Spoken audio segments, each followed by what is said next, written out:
Un œil sur les médias avec Anthony Saint-Léger. Bonsoir Anthony. Bonsoir Alors vous Stéphanie, revenez bonsoir sur à la tous. crise bien sûr diplomatique entre la Turquie et plusieurs pays de l'Union européenne, une crise qui n'est pas du tout en voie d'apaisement.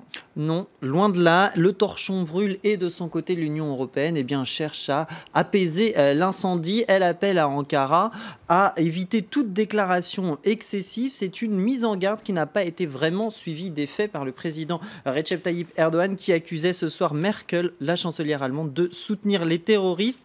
Aberrant pour la chancelière. Et puis ce week-end, il a accusé les Pays-Bas d'avoir des pratiques fascistes et nazies après que le ministre des Affaires étrangères a été interdit de rentrer sur le territoire néerlandais. Alors des Pays-Bas qui ont donc du répondant pour le dessinateur Silo face à un loup turc aux abois.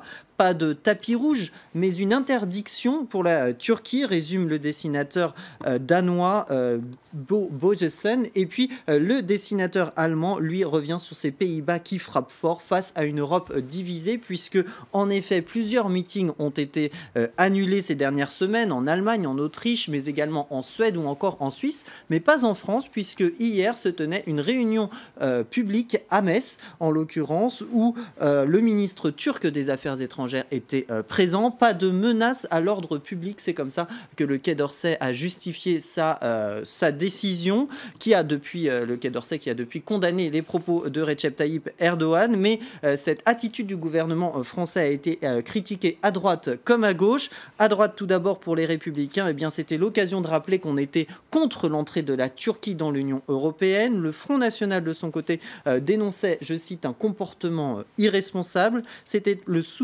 la marque d'un soutien à un régime tyrannique pour le Parti communiste français et le Front de gauche, et puis la caution d'un grave glissement autoritaire pour Europe Écologie Les Verts. Seul Benoît Hamon s'est finalement rangé derrière la ligne du gouvernement. Alors pour cet internaute, l'attitude du président turc est cynique, un régime qui concentre sans cesse davantage des pouvoirs sur son président, mais qui traite les autres de fascistes. Forcément, en toile de fond, le référendum constitutionnel du 16 avril prochain qui devrait supprimer le poste de Premier ministre et puis qui devrait surtout renforcer les pouvoirs du président turc, notamment dans le domaine judiciaire.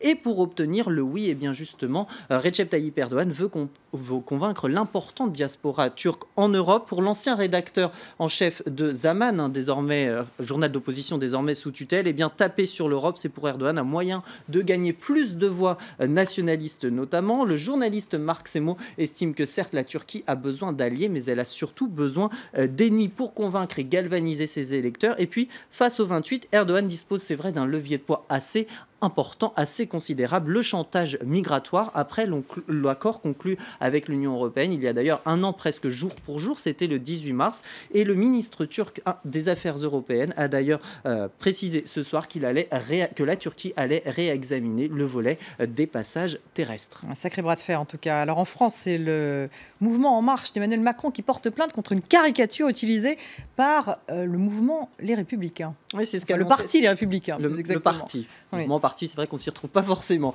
En tout cas, le secrétaire général, lui, c'est ce qu'a annoncé son secrétaire général, le secrétaire général d'En Marche, Richard Ferrand, ce matin, dénonçant un avilissement du débat public en cause cette caricature censée expliquer la galaxie de l'ancien banquier de chez Rothschild et qui reprenait toutes les références des dessins antisémites des années 30. On y voit le nez crochu, le chapeau, le cigare.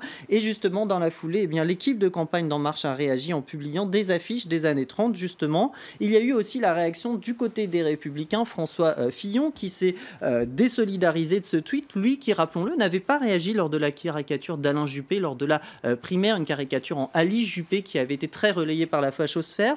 Le secrétaire général des Républicains, de son côté, a présenté ses excuses dans un communiqué et de préciser aussi, les Républicains, que l'intention n'était en aucun cas de choquer. Du coup, la caricature a été retirée de suite et remplacée par une nouvelle version, celle-ci. Pour autant, certains internautes jugent la polémique injustifiée et dénoncent deux poids, deux mesures. C'est le cas de Clémence qui nous dit « ça s'indigne pour une caricature bidon de Macron et ça crie à la liberté de la presse pour Charlie Hebdo » ou encore cet autre internaute qui nous dit « il porte plainte, il me semblait qu'il était Charlie ».